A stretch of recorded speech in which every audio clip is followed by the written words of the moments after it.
It was a quiet, peaceful, small town with a quiet harbor and a population of less than 1,000 people. The town was cozy and beautiful. It seemed like the safest place one could find to build a happy future. The crime rate was extremely low. The local residents here didn't lock the doors of their homes, not even fearing any intruders. The community of the local population was based on everyone knowing each other. Young Kristin had a brother just a few years older. Their family seemed close-knit and happy. However, the family idyll was shattered when the Johnson couple decided to separate.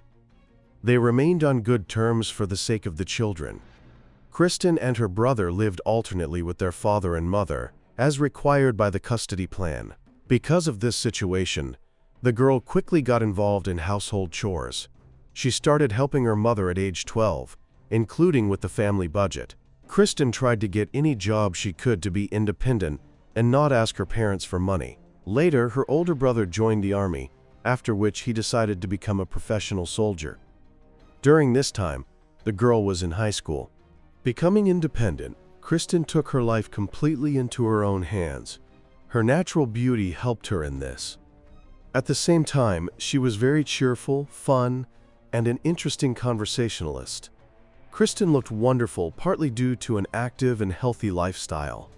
Her loved ones admired her beauty and advised her to conquer Hollywood. Most of all, she liked sailing, surfing, and everything related to water. She engaged in these sports when she went to California to visit her grandmother. However, upon returning to Michigan, Kristin always missed her favorite hobbies, and it took her some time to readjust. Here she was involved in theater, being a member of a small drama club. In the winter, the girl worked as a waitress in a local cafe.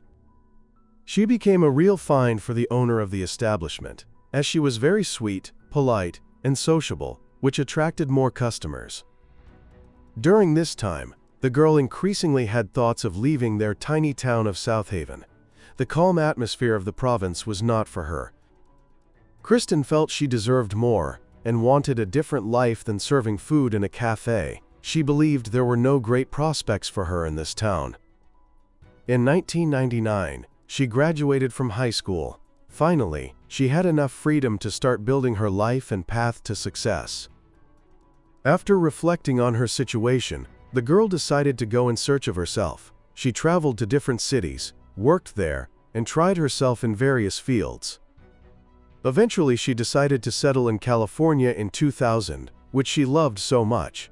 It had a wonderful climate and many more opportunities to realize her potential. At first, she moved in with her grandmother in the small resort town of Santa Maria, with a population of 100,000 people. But, despite the proximity of all her favorite activities, Kristin first focused on important matters. The first thing she did was look for a job to support herself. This was very important to her. The girl got a job as a system administrator at the city's electric power company, then tackled her education. She decided to enroll in a California university. The educational institution was quite far, a 40-minute drive from her grandmother's house. She was accepted and bought herself a car, with the money she had earned earlier. But even with a car, traveling that far was a problem. It took up a lot of the girl's time, so Kristin started looking for work closer. This is how she first touched her Hollywood dream. She managed to get a part-time job with a film crew that was planning to shoot a movie. Her experience performing in the drama club helped her fit into the new work environment. As a result, she was hired as an assistant on the set of a thriller. Here she met people living the Hollywood life. It was a real moment of glory for the girl from the province. She interacted with world-famous actors and directors and was incredibly happy. Kristin simply couldn't believe she was talking to celebrities. She was completely absorbed by the world of cinema. This job inspired her so much that young Kristin wanted to be closer to this field. She enrolled in professional makeup courses, where she was taught by Hollywood makeup artists. Having mastered these skills, she considered becoming a makeup artist on set. To do this, she decided to go to the City of Dreams, Los Angeles. Although it was a rather risky journey, curiosity was stronger than the fear of the unknown. The girl was drawn to Hollywood. As a result, she moved to Los Angeles, home to several famous film studios.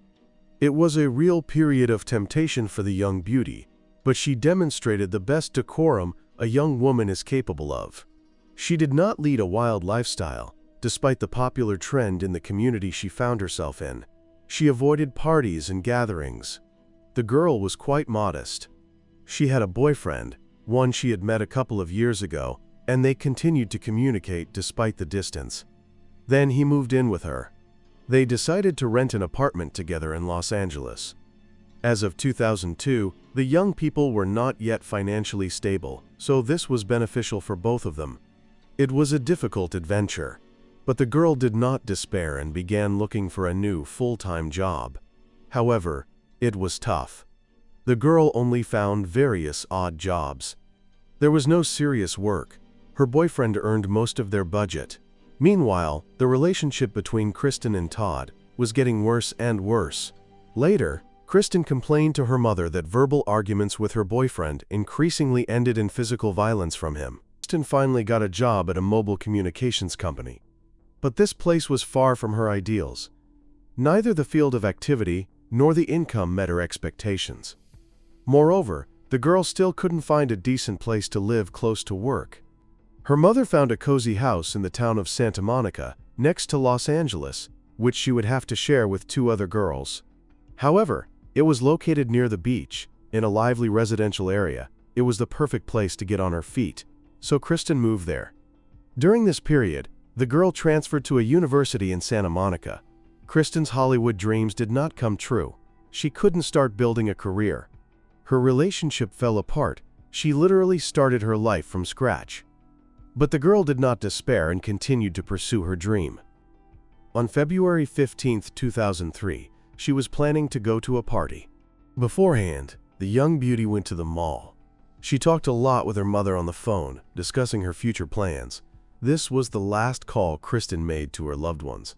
The next day, Sunday, February 16, 2003, her mother was waiting for her daughter's call to tell her about her day. But the girl was out of touch.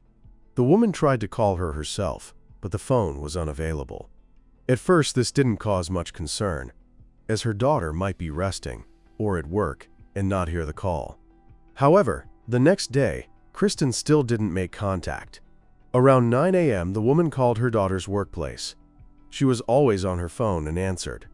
But this time, the mother got an answering machine. Then the mother called her manager, who replied that the girl hadn't shown up for work. He also emphasized that Kristin was a very reliable employee and hadn't been late or absent in the last 3 months. Therefore, her absence surprised everyone. However, they couldn't contact her either. According to the manager, the employee was last seen on February 14th. One of her friends at work said that the girl was going to some party. The missing girl's mother checked her daughter's social media page, but found no useful information about the party there. The girl hadn't posted a single photo from there, although previously, she had actively maintained her page, literally documenting every step of her life. She also checked her daughter's bank account transactions. But since she stopped communicating, no transactions had been made. The mother called all the hospitals, but Kristin was not registered anywhere. After that, on February 17th, the mother decided to call the Santa Monica Police Department and reported her 21-year-old daughter missing. Investigators checked if a similar-looking girl had been involved in any traffic accidents those days, but nothing was found. The young beauty's roommates also hadn't heard anything about her since her disappearance. The police contacted her ex-boyfriend Tom, with whom she had a rather turbulent and, at times, abusive relationship. The theory was considered that he might have found his runaway lover and done something to her, but he denied seeing her. The girl's roommates gave superficial information that they had seen Kristin on Saturday, February 15th, and she was going to a party, but they didn't know who she was going with or where exactly. This had been previously stated by the mother and colleagues of the missing girl. This was the first lead in the case, and investigators began to check this information. Later, a new detective joined the case. As soon as he opened the collected files, the photo of the missing girl was shocking. The victim of the crime looked very similar to another girl who had previously gone missing and was found dead in 1995. That girl was an aspiring model and had been invited to a photo shoot for a glossy magazine, but that photo shoot was not destined to happen. The victim's name was Linda Sobek, and her killer was photographer Charles Rathbun. He deceitfully lured the beautiful blonde out of town, where he raped and killed her. But the officer also knew that Linda's killer was already in prison at this time and physically could not have been involved in this case. However, it could be a copycat of Charles, who was inspired by his ingenuity and acted according to his scheme. The detectives needed to get something connected to the girl, so her car, a white Mazda Miata, was declared wanted. In parallel, while talking with the mother, investigators found out more details about the girl's ex-boyfriend Tony, and also learned about her new boyfriend named Lucas. However, the mother knew very little about Lucas, not even his last name, which complicated the search. More than 48 hours had passed, which is a critical period for finding missing persons. The police seriously believed that Kristin might already be dead. They began to study the billing data from the missing girl's mobile phone. It became known that the last outgoing call from her phone was made at 5:34 p.m. on February 15th. She called the information service at number 411, which could mean she was in trouble, trying to clarify an address or phone number. The dialogue lasted about 3 minutes, which means it could have been a rather important conversation for the police case. But it was impossible to find out the exact content of the conversation. Disappeared.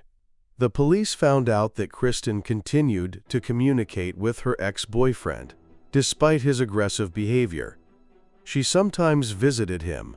Her last visit was on February 7th. But detectives found the first truly serious lead while examining information from the missing girl's email on February 13th. Kristin sent a message to the coordinator who was organizing the party. In it, she mentioned that she was looking forward to the event and was going to buy a ticket. She was informed that all spots were sold out, but she was added to a special waiting list. This is a common tactic used by organizers of such celebrity events to deceive visitors and offer them tickets at an inflated price. The police eventually found Kristin's new boyfriend, Lucas, and talked to him. He said he last saw Kristin on February 14th, the day before her disappearance. They spent the evening together watching a movie and then said goodbye. The guy successfully passed a polygraph test, had an alibi, and did not arouse any suspicion from the investigators. After that, detectives talked to her ex, Tony, but he also had an alibi. The guy was out of town. This was confirmed by several people. Of all the theories, the police were most interested in the party Kristin was heading to and never returned from. They believed the key to solving the girl's disappearance lay there. Investigators contacted the event organizers and were shocked. It turned out that Kristin had not bought a ticket and had not appeared at the party. But where could she have gone? To reconstruct the timeline of events of that fateful evening, the police checked the transactions paid with the missing girl's bank card. Thanks to this, law enforcement officers identified and checked all the stores Kristin had visited that day. They were looking for video surveillance footage that might have captured unusual events or any clues. This check took a long time while the police studied all the information. An alarming call came into the police. A woman named Susan Murphy reported a suspicious person. She told a short story about meeting a certain Victor Thomas in a store, who presented himself as a representative of a film company holding auditions for the new James Bond. She said he pressured her, invited her to audition for the role of a Bond girl, admired her beauty and urged her to participate in the casting. But he seemed suspicious to her, and the woman managed to refuse at the last moment. As a precaution, her husband, a former police officer, went with her to the meeting. He personally spoke with Victor and tried to get information about the man's intentions, but he fled without giving any valuable information. But Susan checked everything she knew about him, and it turned out he was lying. Victor Thomas had no connection to the film industry. Such a person didn't even exist. The man probably invented this information, just like Linda Sobek's killer, and thus wanted to meet a beautiful girl. But for what purpose, it was unknown. Although Susan's story ended well, Victor was still at large and could continue his shady dealings. Therefore, this information needed to be urgently checked and Victor found. He might have had evil intentions. Investigators checked all the stores where Kristin shopped on the day of her disappearance. They checked the camera footage, but found nothing interesting. Then they decided to go around the stores and talk to the staff. In conversation with the salespeople, the police gave a description of Victor, who was hitting on pretty girls, and in one of the stores, a salesperson said she had seen a similar-looking person, but the woman couldn't provide any more valuable clues. An artist came to the scene to create a composite sketch of the suspect. The search for Kristin was gaining momentum. The police sent dogs and volunteers to the area where she last made contact and called the information service. Patrols and volunteers, meanwhile, were looking for the car and the missing girl herself. The police received many reports that a similar car had been seen somewhere, but all of them turned out to be false. On February 20th, an important call finally came into the police. Her car, a white Mazda Miata, was found in a parking lot near the mall where Kristin had been shopping. A forensic scientist arrived at the scene, conducted a thorough inspection, collected fingerprints, and all the evidence he could find. Inside the car, in the back, was a bottle of water. They also found the missing girl's mobile phone on the front seat. But a real surprise awaited the investigators when they spoke with the parking lot security guard. The man recalled that there had been a small incident involving this car. The car arrived at the spot at 5:45 p.m., but it was reserved for another customer. A man got out of the car and, upon learning this, became aggressive. In response to the guard's warnings, he simply threw the car keys at him and left without any explanation. There was no one in the car. Unfortunately, there were no surveillance cameras in the parking lot, so it was impossible to see the driver of the car. There were no leads. So, detectives went back to analyzing the girl's purchases that day and were stunned. On the day of her disappearance, Kristin bought an outfit that was identical to the one Susan described. When Victor invited her to the casting, he asked Susan to buy the shortest possible black miniskirt, a white shirt, stockings, and high heels. All these items were paid for with Kristin's bank card. The police didn't believe this was a coincidence, meaning she could have fallen for the fraudster's bait, whose intentions remained unclear, almost just as Susan had. But thankfully, she was accompanied by her husband. However, there was no information about Victor, and the investigators didn't know how to find him. The police again spoke to the girls with whom the missing girl lived. They remembered that Kristin was indeed going to some casting call, but they didn't remember the details. During the conversation, they recalled that it was definitely related to James Bond. They said that Kristin was very excited before this event, and the description of her clothes in which she left the house, a shirt and a miniskirt, matched the officers' concerns exactly. Kristin was afraid of being late for the audition, which was scheduled for 5:30 p.m. She was in that same revealing outfit that the attacker had asked Susan and probably Kristin to wear.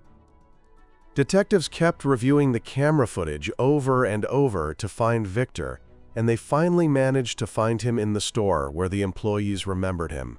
But the quality of the footage was so poor that his facial features could not be discerned. However, this was already a lead. With the help of witness testimonies, investigators could reconstruct the probable appearance of the criminal. By February 26th, a composite sketch of the main suspect in the disappearance of the young beauty was created. One of the experienced detectives who reviewed the case materials recognized him as Victor Paleologus, who had recently been released on parole, specifically on January 20th, 2003. He had previously been convicted of sex crimes. In his turbulent criminal past, there was an episode where he lured a woman named Kristin Johnson to his apartment in the exact same way. He invited her to a party where there would be many celebrities. When she arrived, it was quiet and empty. He began to harass her, and when the woman resisted, he attacked. The criminal used a rope, choked her, and then wanted to tie her up to rape her. However, the victim gathered her strength, broke free, ran out of the apartment, and was able to ask neighbors for help. Victor Paleologus used the same lure for his victims, a promise to hold a casting call, to participate in a party. This was his standard scheme. Here, near the Walk of Fame, it worked flawlessly. Many girls came to Los Angeles in search of the Hollywood dream, and criminals like him took advantage of this. The first time, the criminal received a suspended sentence for attacking the girl. Then there was the attempted rape of Kathy Devon in 1990, where he introduced himself as Brian, a film producer. For this attack, he received a very short sentence. There was also every reason to believe he was involved in embezzling funds from the company where he previously worked. In addition, many other female victims were identified whom he had attempted to rape. However, all police reports somehow got him off the hook because the victims had no evidence. One time, he attacked his ex-girlfriend after breaking into her home. This was also an unsuccessful sex crime, but the criminal stole money and jewelry from the apartment. But even this crime he got away with. He only received a suspended sentence. Later, there was a more serious episode. He lured a girl named Heather into a trap. Like the others, he persuaded her to dress in a manner that, apparently, excited him the most. Then he tried to tie her up and rape her. The girl managed to escape. By some miracle, she pushed the attacker away with the sharp heel of her shoe. This gave her precious seconds to run out and get into her car. She reported him to the police. For this crime, Victor received 2 years. But on January 20th, 2003, he was released on parole. This was just 3 weeks before Kristin's disappearance. Regarding the evening when Kristin disappeared, the criminal and his lawyer provided an alibi. Victor met a friend at a restaurant. They had dinner. This information was indeed confirmed. But the police knew that, despite this, he had enough time to enact another drama with a new victim and abductor. On March 1st, the police received a call from a new witness. The man claimed he had seen the missing girl on February 15th. She had allegedly stopped near his house and was looking for a mansion that looked like a castle. The man himself didn't know where it was, but his wife overheard the conversation and told her where to go. This happened around 5:30 p.m. Now it became clear why the call was made to 411. The girl was trying to find her way to the castle-like house and was calling information. The police had a new lead, a house that looked like a castle. It was in a similar house that Victor had checked the soundproofing. Everything pointed to him. While investigators were working with this information, a new event occurred. On March 3, 2003, 4 teenagers were walking in the Hollywood Hills. They were admiring the beautiful view of Los Angeles from above when one of them approached the edge and saw a strange object about 100 meters below. The teenagers began to look closer. It seemed to them that it looked like a mannequin. The victim's legs were tied and wrapped in blue fabric. She was wearing a gray hooded sweatshirt. Her hands were tied behind her back, and a hair tie remained on her right wrist. Below the waist were torn stockings. The woman was terrified by what she saw and called the police. Soon, police and rescuers arrived at the scene, who managed to retrieve the body from the Hollywood Hills with great difficulty. The perpetrator probably hoped the body would never be found here. Perhaps that would have been the case, if not for the curious teenagers who accidentally wandered into such an inaccessible area. The medical examiner was able to identify the body as the missing Kristin Johnson. The victim was found not far from the house that Victor had taken such a liking to during the viewing with the realtor. The police notified Kristin's parents of the tragedy. They were beside themselves with grief. Loss. Numerous bruises and scratches were found all over the murdered woman's body, indicating her desperate resistance. The condition of the body was poor. It had decomposed significantly, having been in the heat for many days. It had also rained for 1 day. Her face was especially unrecognizable due to numerous injuries, and also because her head was tilted down. The girl's ear was torn off, and there was a large bruise on her head and in the neck area. They were the result of a head trauma and strangulation, which were considered the cause of death. But later, new terrible details emerged. Detectives were sure that Victor Paleologos was behind the murder. However, it was necessary to prove that Victor really had no alibi for the time of death. For this, the police went to his friend Joey, with whom he allegedly had dinner that evening. However, it turned out that he was not a friend at all, but an acquaintance. Upon detailed questioning, it also turned out that they were supposed to meet much later than the time the meeting with Kristin took place. According to the acquaintance, they had met Victor by chance the day before. On February 15th, he was late for the meeting, arriving around midnight, although they had planned to meet much earlier. Victor had scratches on his face, which he explained as an accidental injury during a move. The police approximately reconstructed the chain of events that preceded Kristin Johnson's disappearance. According to the investigation, he picked up his victim at the mall, where he often operated. The man saw a beautiful young girl and decided to act. As usual, he introduced himself to her as a film industry worker and offered the girl to audition for the role of a James Bond girl. He was very convincing in this, following his scheme. Victor gave the girl many compliments and explained that she was perfectly suited for this role, given the young beauty's ambitions and youth. She believed the attacker and couldn't refuse.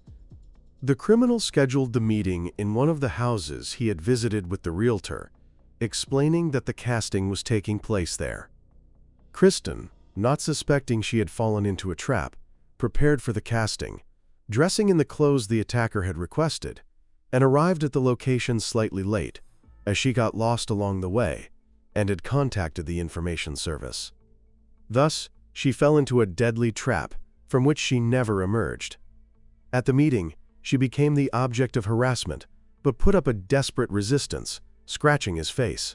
She had nowhere to run, and the man was stronger anyway, so Victor overpowered her, raped the girl, and killed her so she couldn't report him. First, he hit her on the head and strangled her, and then dumped the body in the Hollywood Hills. The most terrible part is that the blunt head trauma and strangulation did not cause her death immediately. She only lost consciousness, and the criminal assumed she was dead. When the killer threw her onto the rocks, she fell from a considerable height and sustained even more injuries. Then, she regained consciousness.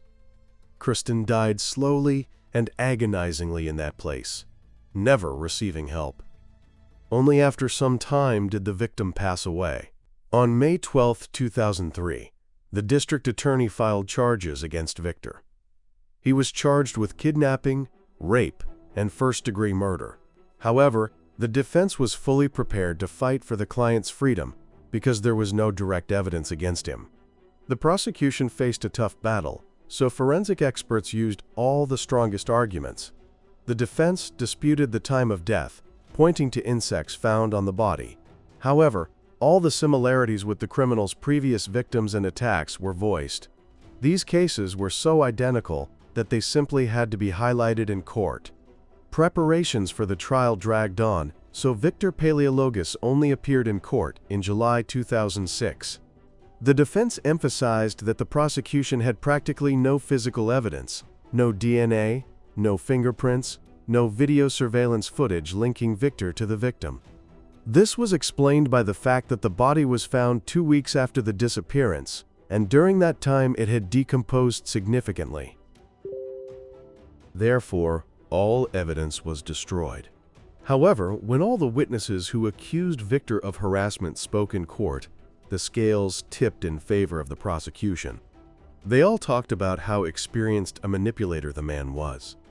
He was so convincing that even the most skeptical, like Kristin and Susan, initially believed him and agreed to participate in the casting, not suspecting what awaited them. It seemed no one had any doubt that this was his signature, and that the defendant had indeed killed Kristin. Therefore, the criminal used his trump card to avoid the death penalty. He decided to make a deal with the prosecution and plead guilty to a lesser crime. Now it was up to the victim's loved ones to accept this deal. By that time, the trial had already been going on for 3 weeks and was making little progress. Its outcome was uncertain. After all the grief they had endured, the deceased's family was willing to make concessions to bring him to justice. However, on the day of sentencing, the defendant wrote an 11-page motion to the judge, asking to withdraw his guilty plea. Fortunately for everyone, it could no longer be revoked. Victor Paleologos was found guilty on all counts and sentenced to life.